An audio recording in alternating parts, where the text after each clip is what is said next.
Sometimes we buy cheap stuff, right? And sometimes that works out. Turns out it's good. Other times we buy cheap stuff and it doesn't work out. It turns out it's cheap. So what do? How do you figure out?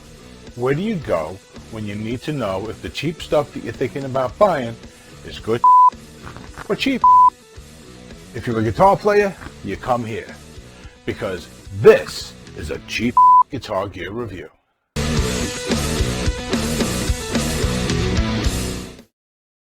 Hey, what's going on? Welcome. I'm RJ. This is The Cave, and you are awesome. Thanks for joining me. Somewhat recently, we went to wish.com and purchased a whole bunch of cheap guitar gear to review in our cheap guitar gear review series.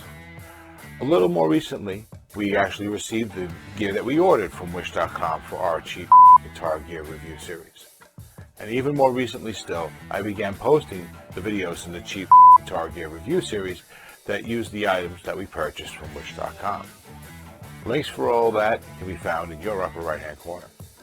While I was working on those videos, it occurred to me that I could be a real cheap and put two individual review items in one video and save myself the time, the money, and the effort of making an extra video, while at the same time looking like a hero to you guys for giving you a bonus review in one video. A 3-in-1 guitar tool and a clip-on guitar tuner with 5 modes.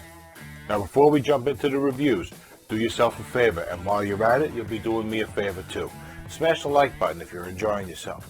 Subscribe, ring the notification bell too, because when you do all that, then you'll know whenever we post a new video, and we'll get to see you more often, okay? Everybody wins. Also, if you want to support the channel, you can do that by clicking the super thanks down below and giving us a tip, or you can go over to the merch store, link is also down below, and buy a hat, a shirt, a coffee mug, or a sticker. Alright, and when you do all that, we of course appreciate all the support, and you'll be helping to feed the guitar player. Alright, so those are the 3-in-1 cutters. Take a look. They have the cutter section, they have a bridge pin puller, and the string winder. We didn't have an opportunity to use the bridge pin puller, but it seems like it will work fine. The string winder itself works about as well as you would expect any string winder to work. And the cutters, they cut strings. Stick around to the end for my overall opinion, okay?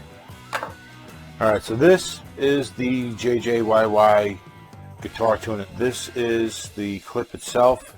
As you can see, it is pretty wide. It'll definitely hold most headstocks, if not all. It should hold all of them. Who am I kidding?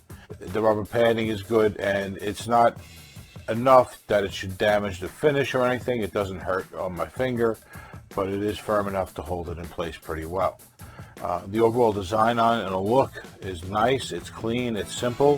When you turn it on, it's actually pretty bright, and it comes with 5 different settings. There's settings for the violin, the ukulele, the bass, the guitar, and a general chromatic setting as well. Overall, this is pretty cool. Stick around for the final word in just a second. At this point, know that both of these were put to the test in a Floyd Rose string change how-to video that I made using them. The link for that video is in your upper right hand corner, okay? So if you want to see these in action, check it out there.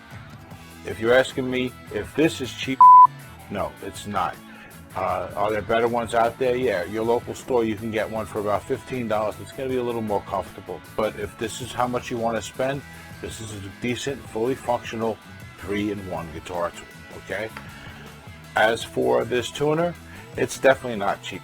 I actually think it's a very good deal, because other ones that you're going to find in your local store are going to be $15 to $30, and this does pretty much everything that they do. Alright, the only difference is that those will charge up recharge by plugging in the wall, where this one uses a watch battery that you'll have to replace by going to your local drugstore and buying a pack of 8 of them for like $7. So they're less than $1 a piece, and you'll have them for a lifetime. So when you think about it like that, it's really actually a really good deal. Alright, so is it cheap? Definitely not. Alright, so you guys have been awesome. We're going to end this here. I've been RJ. Until the next one, alright? You guys take care.